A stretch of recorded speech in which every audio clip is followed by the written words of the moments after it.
ನನ್ನ ಹೆಸರು ಬೀರ್ನಳ್ಳಿ ಹನುಮಂತರಾಯಪ್ಪ ಅಂತ, ತುಮಕೂರು ಜಿಲ್ಲೆ ಶಿರಾ ತಾಲೂಕು. ಈ ಫೇಸ್ಬುಕ್ ಮತ್ತು ವಾಟ್ಸಪ್ ಮುಖಾಂತರ ನನ್ನ ಆಗ್ರಹ ಏನಂದರೆ,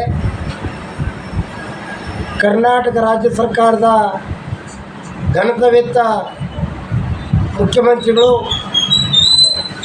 ಮತ್ತು ಇಡೀ ಸಚಿವ ಸಂಪುಟದ ಸದಸ್ಯರುಗಳು ಸಹ ತಾವು ಏನು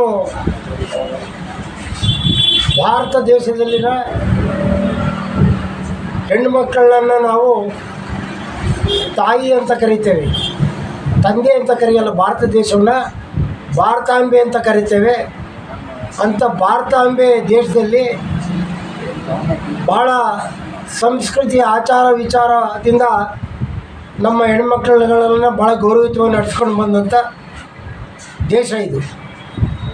ಅದರಲ್ಲೂ ವಿಶೇಷವಾಗಿ ಕರ್ನಾಟಕದಲ್ಲಿ ಕರ್ನಾಟಕ ಮಾತೆ ಅಂತಲೇ ಕರಿತೀವಿ ನಾವು. ಯಾವತ್ತೂ ತಂದೆ ಇದ್ದರೂ ಸಹ ಈ ದೇಶದಲ್ಲಿ ಹೆಚ್ಚು ಮಹತ್ವವನ್ನು ಕೊಟ್ಟಿರ್ತಕ್ಕಂಥದ್ದು ತಾಯಿಗೆ, ತಾಯಿನಾಡಿಗೆ, ಹೆಣ್ಣಿಗೆ.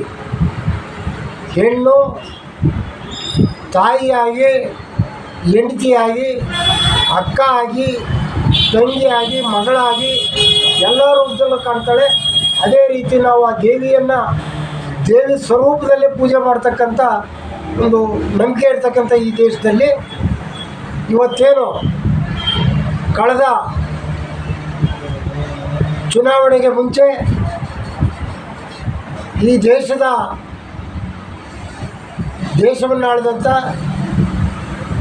ಮತ್ತು ರಾಜ್ಯದಲ್ಲಿ 2-3 ಬಾರಿ ಮುಖ್ಯಮಂತ್ರಿಗಳಾಗಿದ್ದಂಥ ಒಂದು ಕುಟುಂಬದವರ ಮಗ ಕಳೆದ UPA ಸರ್ಕಾರದಲ್ಲಿ ಸಂಸದನಾಗಿದ್ದಂಥ ಪ್ರಜ್ವಲ್ ರೇವಣ್ಣ, ಇವನು ಅಶ್ಲೀಲ ವಿಡಿಯೋ ಪ್ರಕರಣ ಭಾಳ ದಿನಕ್ಕೊಂದು ತಿರುವನ್ನು ಪಡೀತಾ ಇದ್ದು, ಕನಿಷ್ಠ ಪಕ್ಷ ಈ ಸರ್ಕಾರ ಎಂತೆಲ್ಲ ಇಂಟೆಲಿಜೆನ್ಸಿಗಳನ್ನು ಇಟ್ಕೊಂಡು ಕೇಂದ್ರ ಸರ್ಕಾರವೂ ಸಹ ಇದಕ್ಕೆ ಕೈ ಜೋಡಿಸ್ಬೇಕಾಗ್ತದೆ. ಆತ ಎಲ್ಲಿದ್ದಾನೆ, ನಿಜವಾದ ಅಪರಾಧಿ ಯಾರು? ಇವತ್ತು ನಾನು ನೇರವಾಗಿ ಅವನ ಅಪರಾಧಿ ಅಂತ ಹೇಳಲ್ಲ, ಆರೋಪಿ ಅಂತ ಹೇಳ್ತೀನಿ. ಆರೋಪಿ ಸ್ಥಾನದಲ್ಲಿರ್ತಕ್ಕಂಥವನು ಪ್ರಜ್ವಲ್. ಆ ಪ್ರಜ್ವಲ್ನ ವಿಡಿಯೋವನ್ನು ಇಟ್ಕೊಂಡು ರಾಜಕೀಯ ಪಕ್ಷದ ನಾಯಕರುಗಳು, ಆಡಳಿತ ಪಕ್ಷ ಇರ್ಬೋದು, ವಿರೋಧ ಪಕ್ಷ ಇರ್ಬೋದು, ಒಂದು ಹೆಣ್ಣಿನ ಮಾನಭಂಗವನ್ನು ಮಾಧ್ಯಮಗಳ ಮುಖಾಂತರ, ಫೇಸ್ಬುಕ್ ಮುಖಾಂತರ, ವಾಟ್ಸಪ್ ಮುಖಾಂತರ, ಯೂಟ್ಯೂಬ್ ಮುಖಾಂತರ ತೋರಿಸ್ತಾ ಇರ್ತಕ್ಕಂಥದ್ದನ್ನು ನೋಡಿದರೆ ಮನುಷ್ಯನಿಗೆ ಯಾರು ಈ ರಾಜ್ಯವನ್ನು ಆಳ್ತಾ ಇದ್ದಾರೆ, ಯಾರು ಈ ದೇಶದಲ್ಲಿ ರಾಜ್ಯದಲ್ಲಿ ನಮ್ಮಿಂದ ಚುನಾಯಿತ ಜನಪ್ರತಿನಿಧಿಗಳಿದ್ದಾರೆ, ಅವ್ರನ್ನ ಸಿಕ್ಕಿದೆಲ್ಲೆಡೆ ಏನೆಲ್ಲ ಮಾಡಬೇಕು ಅನ್ನೋವಂಥ ಆಕ್ರೋಶ ಪ್ರತಿಯೊಬ್ಬ ಮಾನವನಿಗೂ ಬರ್ತಕ್ಕಂಥದ್ದು ಸಹಜ. ಪ್ರತಿ ಕುಟುಂಬದಲ್ಲಿ ಹೆಣ್ಣಿನ ಮಹತ್ವ ಎಂಥದ್ದು ಅಂತ ಅರ್ಥ ಮಾಡ್ಕೊಂಡ್ರೆ ಈ ದೇಶದಲ್ಲಿ, ಈ ರಾಜ್ಯದಲ್ಲಿ ಸುಮಾರು 3000 ಗಟ್ಟಲೆ ಹೆಣ್ಣು ಮಕ್ಕಳೆಲ್ಲ ಅಶ್ಲೀಲತೆಯನ್ನು ಚಿತ್ರೀಕರಣ ಮಾಡಿದ್ದಾನೆ ಅಂದರೆ, ಚಿತ್ರೀಕರಣ ಮಾಡಿರ್ತಕ್ಕಂಥ ಪ್ರಜ್ವಲ್ಲ ಅಥವಾ ಯಾರು ಈಗ ಆರೋಪಿ ಸ್ಥಾನದಲ್ಲಿದ್ದಾನೆ. ಆ ನಿಜವಾಗ ಆರೋಪಿ ಅಪರಾಧಿ ಅಲ್ಲೇ ಹೋಗಿದ್ರೆ ಕಳೆದ 26ನೇ ತಾರೀಕು ಈ ದೇಶವನ್ನು ಬಿಟ್ಟವನು ಬೇರೆ ಯಾವ ದೇಶದಲ್ಲಿದ್ದಾನೆ? ಈಗಾಗಲೇ ನೀವು ಹೇಳ್ತೀರಾ red cross notice, yellow notice, blue notice 196 ದೇಶಗಳಿಗೂ ಸಹ ನಾವು ಕೊಟ್ಟಿದ್ದೇವೆ, ಅಲರ್ಟ್ ಮಾಡಿದ್ದೇವೆ, ಬಂಧಿಸಲಿಕ್ಕೆ ಹೇಳಿದ್ದೇವೆ ಅಂತೀರಾ, ಮತ್ತು ಟಿಕೆಟ್ ಬುಕ್ ಮಾಡಿ ಕ್ಯಾನ್ಸಲ್ ಮಾಡಿದ್ದೇನೆ ಅಂತೀರಾ. ಅಷ್ಟು ಸುಳಿವಿದ್ದಾಗ್ಯೂ ಇಂಥ ವೈಜ್ಞಾನಿಕ ಯುಗದಲ್ಲೂ ಆತನ ಹಿಡಿಲಿಲ್ಲ ಅಂದರೆ ಎಂಥ ನಾಚಿಕೆ ಕೇಳಿದ ಪರಿಸ್ಥಿತಿ ಸರ್ಕಾರಗಳಿಗೆ, ಉನ್ನತ ಮಟ್ಟದ ಅಧಿಕಾರಿಗಳಿಗೆ. ಒಬ್ಬರು ಹೇಳ್ತಾರೆ CBI ಕೊಡ್ರಿ ಅಂತಾರೆ, ಇನ್ನೊಬ್ರು ಹೇಳ್ತಾರೆ SIT ಕೊಡ್ರಿ ಅಂತಾರೆ. SITನೂ ಒಂದು ರಾಜ್ಯ ಸರ್ಕಾರದ ಕಂಟ್ರೋಲ್ನಾಗಿರ್ತಕ್ಕಂಥದ್ದೇ, CBIನೂ ಕೇಂದ್ರ ಸರ್ಕಾರದ ಕಂಟ್ರೋಲ್ನಾಗಿರ್ತಕ್ಕಂಥದ್ದೇ. ಆಮೇಲೆ ಈ ಸಂಸ್ಥೆಗಳು ಯಾಕೆ ಇವರಿಗೆ ಲಕ್ಷಾಂತರ ರೂಪಾಯಿ ಸಂಬಳ ಕೊಟ್ಟಿರ್ತಕ್ಕಂಥದ್ದು?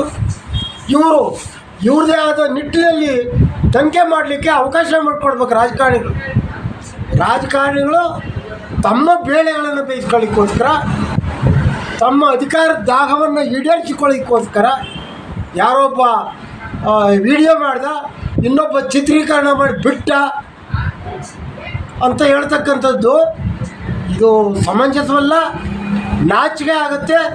ನಿಮ್ಮನ್ನು ಬರ್ತಕ್ಕಂಥ ಚುನಾವಣೆಗಳಿಗೆ ಪಕ್ಷಾತೀತವಾಗಿ ಎಲ್ಲರಿಗೂ ಸಹ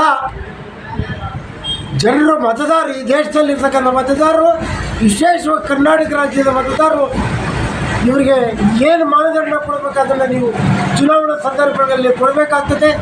ಕೇವಲ ಇವು ಕೊಡ್ತಕ್ಕಂಥ ಆಶ್ವಾಸನೆ ಏನೋ ಉಚಿತವಾದಂಥವು ಮತ್ತೊಂದು ಮಗದೊಂದು ಅನ್ನೋಂಥ ಆಸೆಗೆ ಯಾರು ಬಲಿಪಶು ಆಗಬಾರ್ದು. ಯಾಕೆ ಆ ಬಲಿಪಶು ಆದಾಗ ನೋಡ್ರಿ ಇಂಥ ಕೃತ್ಯಗಳನ್ನು ನಾವು ಖಂಡಿಸ್ತೀವಿ.